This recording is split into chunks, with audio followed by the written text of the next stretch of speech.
제 소개를 하면 저는 경기도 안성에서 태어났습니다. 안성에서 태어나서 국민학교, 중학교는 안성에서 다녔고요. 고등학교는 제가 인천으로 왔습니다.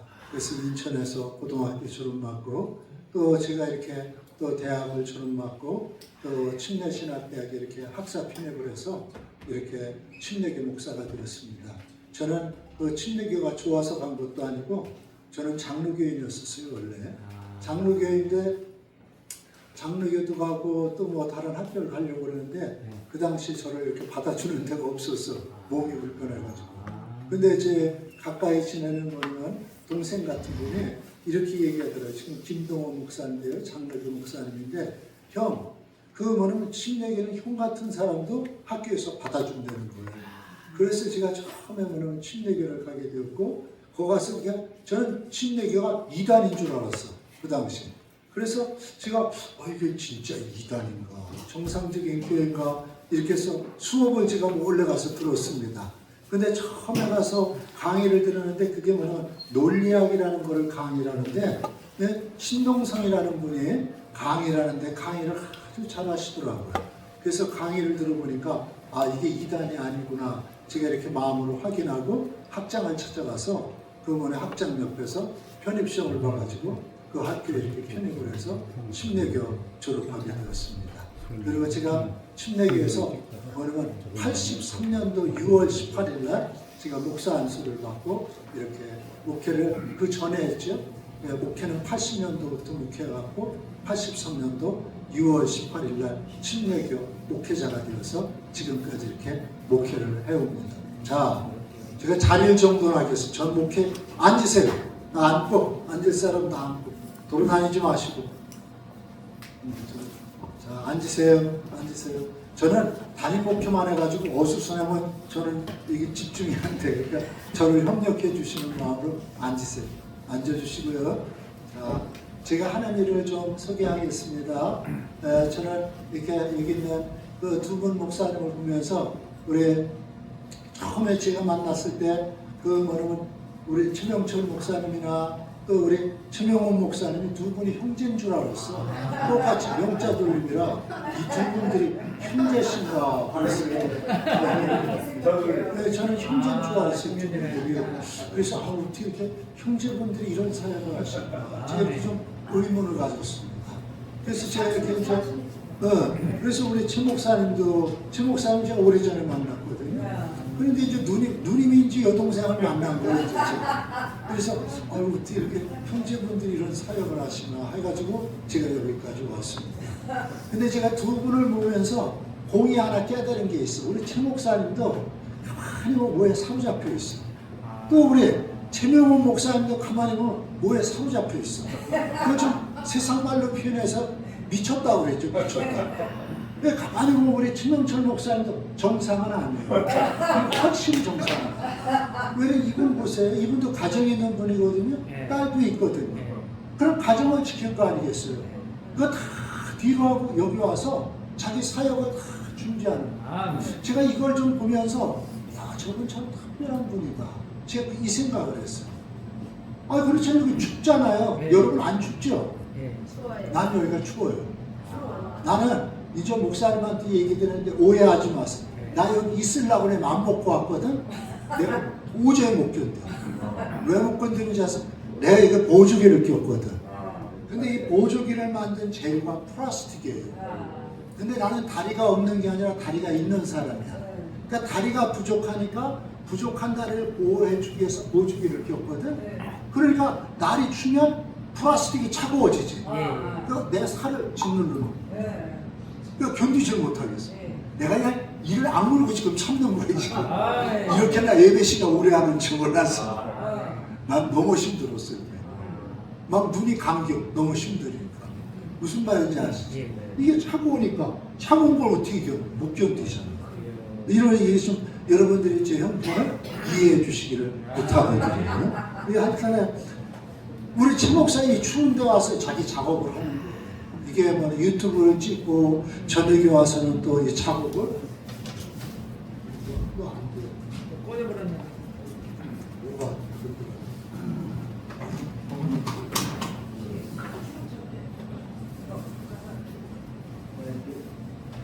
그래서 이거 참 보니까 그 뭐냐 최명철 목사님 보니까 참 특별한 분. 그또 최명철 목사님만 그런 게 아니야. 최명 목사님도 보면 특별한 분이요. 아니 이분이 옆에 사는 것도 아니고 인천에서 여기까지 출퇴근하는 게 이렇게 쉬운 게 아니잖아요. 제가 아까 전화를 드렸는데 한 8시 반 전에 전화 드렸어요. 여기 왔는데 거의 11시 한 40분, 한 2시간 걸려서 오시는 거예요. 이거 쉬운 게 아니라고 이게. 그래서 제가 이걸 보면서 안 되는 거예요? 되는 거예요? 오케이. 됐어요. 이게 내가 이분들 보니까 특별한 분들, 뭐에 사로잡혀 있는 분들. 그래서 제가 참 이분들을 통해서 하나님이 일을 하시구나.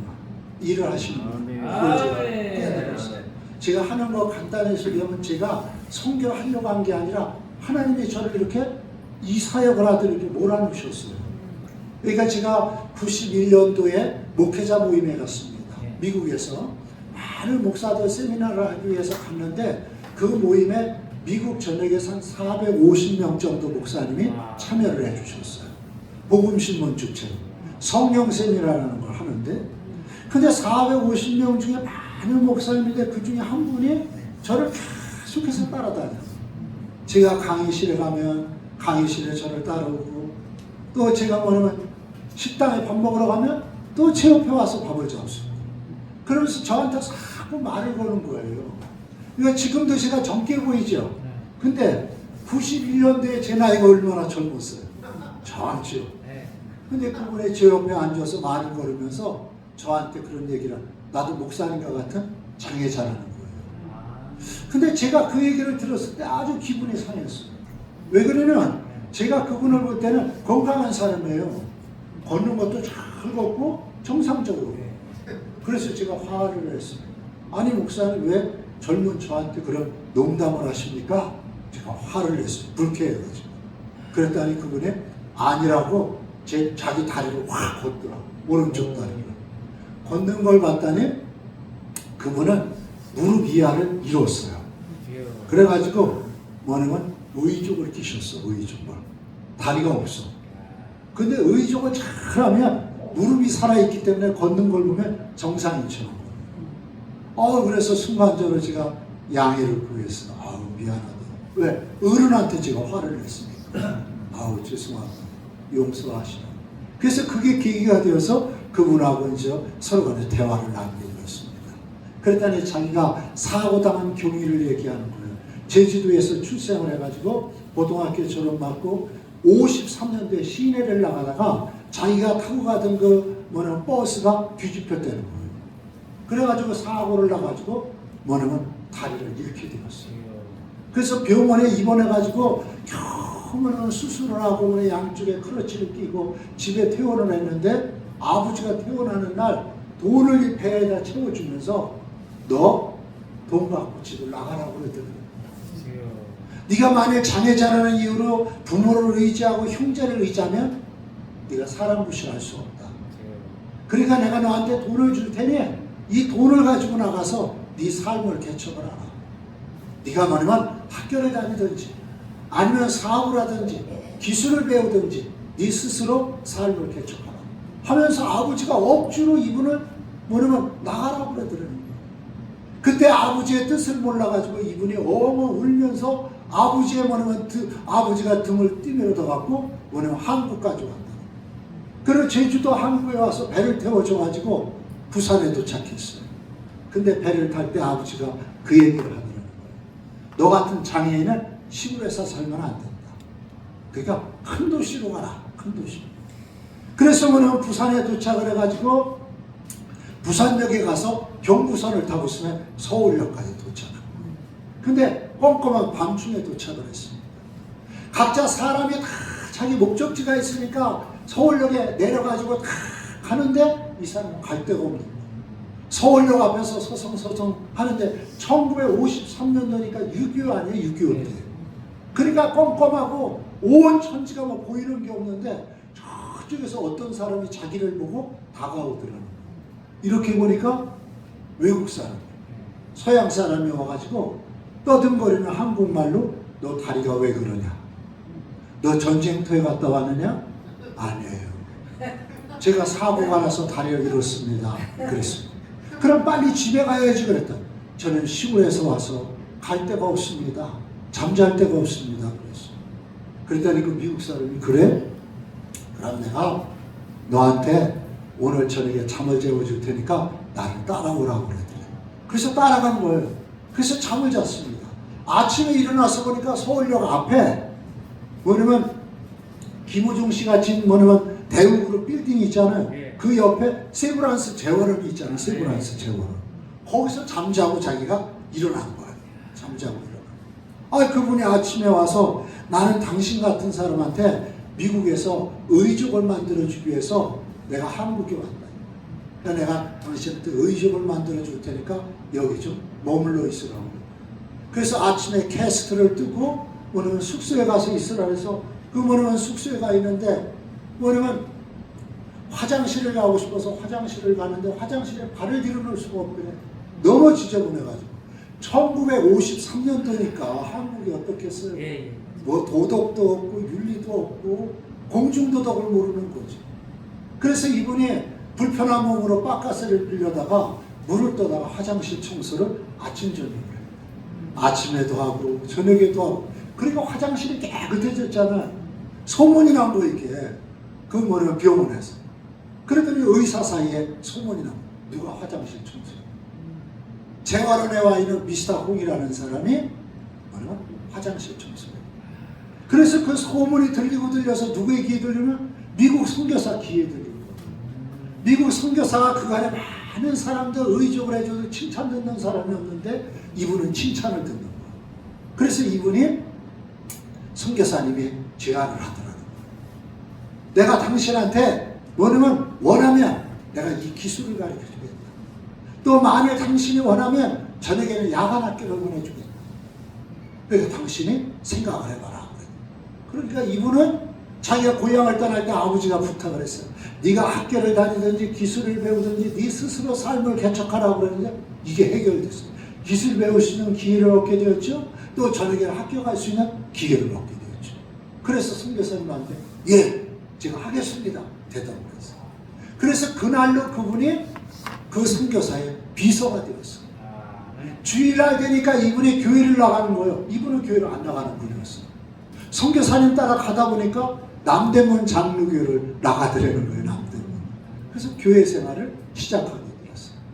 한참 지났는데 선교사님이 오라면 이제 뭐는 저녁에 학교 다닐 수 있는 야간 학교를 알아보라고 그러더래요.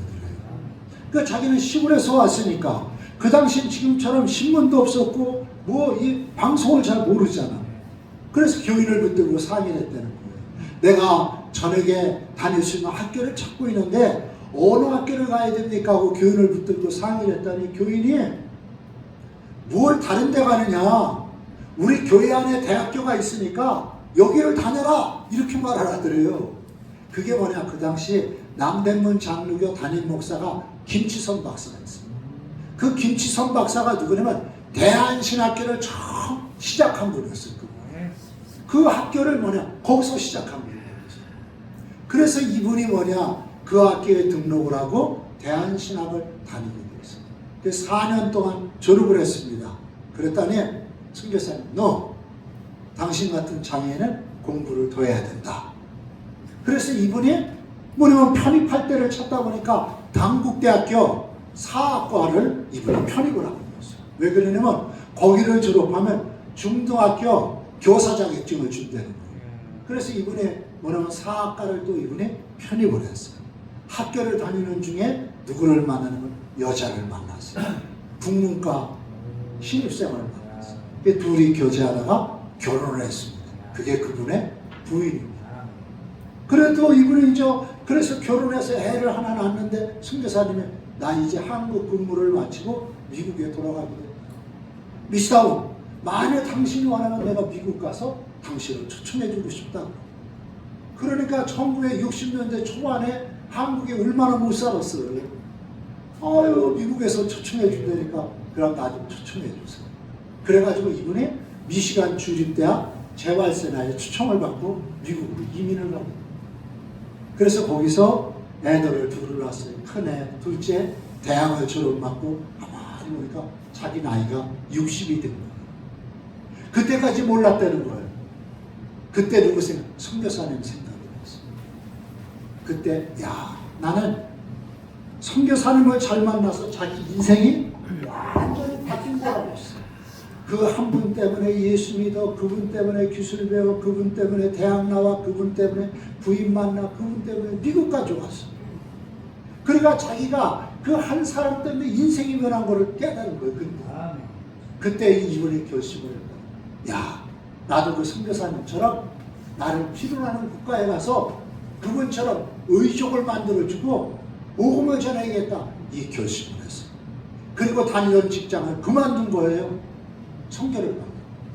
근데 이분이 주립대학에서 기술자로만 일을 했기 때문에 아는 사람이 없는 거예요. 미시간은 또 한국 사람이 없어요. 자기를 후원해 줄 만한 사람이 없는 거예요. 그러니까 이분이 과감하게 다니던 직장을 그만두고 캘리포니아, 한국 사람 많이 사는 LA로 이사를 왔어요. 이사를 왔는데도 누가 그분을 도와줘야 아는 사람이 없는데. 그러니까 저를 후원해줄, 자기를 후원해줄 사람을 찾기 위해서 목회자 수련회 있죠. 제가 참여했던 거기에 왔던 거예요. 450명인데 그 중에 장애자가 한 명이 딱 보여. 그게 누구예요? 저하고. 그러니까 저를 붙드는 거예요. 나를 도와달라요. 그러면 내가 선교를 가겠다. 근데 저는요, 그분의 간증을 듣고 은혜가 되었어요. 그 은혜가 됐잖아. 그분 때문에 예수 믿고, 그분 때문에 기술 배우고, 그분 때문에 대학 나고, 그분 때문에 뭐냐면 부인 만나고, 그분 때문에 미국 가고, 인생이 완전히 바뀌었잖아. 그게 은혜가 되어서 교회 들어와가지고 저희 교인들 앞에 성경 공부를 하면서 간증을 했어요. 내가 이번에 목회자 세미나에 가서 이런 분을 만나는데 그분이 한 선교사님을 만나서 예수 영접하고, 그분 때문에 기술 배우고, 그분 때문에 대학 나고, 그분 때문에 부인 만나고, 그분 때문에 미국 와서 살던 분을 만나. 그러니 뭐냐면 우리 그분 선교 가고 싶어 하니까 마음에 감동 있는 분 헌금을 해달라고 했어요. 그랬더니 들은 사람이 여럿인데 헌금해 주는 사람이 딱 3명 있었어요. 최진호 권사, 우길이 집사, 최성래 권사 3분이 헌금을 해줬어요. 그 목적 헌금이요. 그분을 위해서 헌금을 해줬어요. 그래서 저는 그거를 헌금을 해줘서 그분한테 LA에 살아요. 저는 플로리다에 살았어. 플로리다 잭슨빌에서 야적지 살고 있어요. 그분한테 보냈어요. 그랬더니 이분이 그 헌금을 받고 저한테 전화가 왔어. 목사님, 저 기도 응답 받았습니다. 하면서 막 우는 거예요. 목사님 너무나 고맙습니다. 제가 이제 가겠습니다. 그래가지고 이분이 저 이거는 녹음을 하지만 어디 보내시면 안 돼요. 제가 있는 데가 이슬람 국가라 제 신분이 드러나면 제가 어려움이 있어요. 그러니까 여러분들이 아시고 그냥 이렇게 참작을 하시면 돼요.